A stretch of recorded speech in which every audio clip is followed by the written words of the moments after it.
أهلا بيكم. النهاردة هنتكلم عن أكتر وجع مستخبي في الدنيا، الوجع اللي ما بيطلعش بره البيت.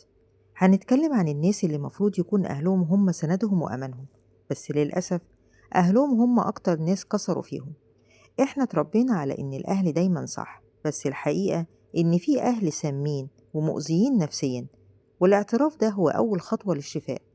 الفيديو ده طبطبة لكل واحد بيعيش الوجع ده تحت سقف واحد. أنت مش لوحدك. هنتكلم عن سيكولوجية الأذى من القريب. ليه وجع الأهل أصعب من وجع الغريب؟ لأن الأهل هم دايرة الأمان الأولى. لما الأمان ده بيضربك في مقتلك بيحصل شرخ في روحك، ده بيخليك تدخل في دايرة جلد الذات، وبتحس إنك مش كفاية أو إن العيب فيك. لازم تفهم إن أذاهم ليك انعكاس لمشاكلهم النفسية هم، مش دليل أبدا على نقصك أنت. افصل قيمتك عن نظرتهم ليك. في أنواع للوجع اللي في البيت. تعالوا نتكلم عن الوجع ده.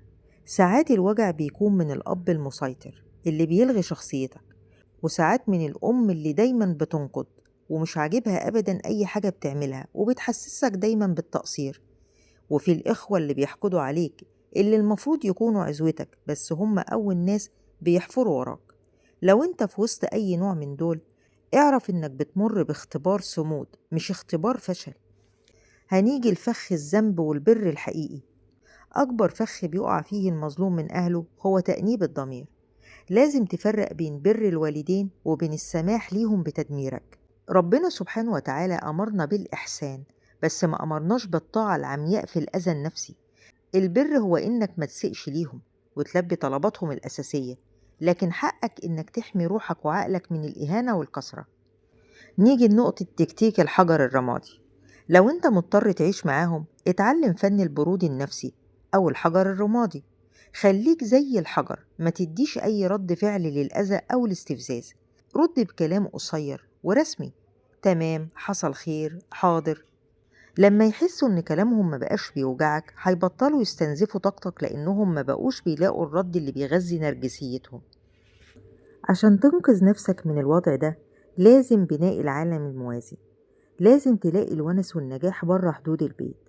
ركز في دراستك، في شغلك، في صحابك اللي بجد. خلي نجاحك بره هو الأكسجين اللي بتتنفسه علشان تقدر تتحمل خنقة البيت. ما تبقاش كلمتهم هي المصدر الوحيد لتقديرك لنفسك. ابني عالمك الخاص اللي هم ملهمش سلطة عليه. ولازم يبقى في حدود للتواصل ومسافة آمنة. امتى تكون المسافة هي الحل الوحيد؟ لما يكون الوجود بيعني الانهيار. المسافة مش عقوق، المسافة هي حماية. اتعلم تحط حدود للتواصل معاهم، وبلاش تحكي تفاصيل حياتك اللي ممكن يستخدموها ضدك. وانت بتبني حياتك، عاهد نفسك انك تكون حنين لولادك في المستقبل، ومش هتكرر نفس المأساة. وأخيرا هنتكلم عن روشتة الصمود. اشتغل على استقلالك المادي، دور على صداقات تكون هي عيلتك اللي اخترتها، والجأ لربنا سبحانه وتعالى. هو أحن عليك من أمك وأبوك. ربنا سبحانه وتعالى عالم بالوجع اللي جواك، وهيجبر خاطرك جبر يبهرك. خليك صامت، بكرة هتخرج للنور وتبني بيتك اللي كله أمان. في النهاية، الوجع ده بيبني إنسان قوي جدا. قولولي في التعليقات، ايه أكتر حاجة بتهون عليك وجعك في البيت؟ احكولنا وفضفضوا، احنا هنا عيلة واحدة. أنا سيلة، والفرج قريب إن شاء الله.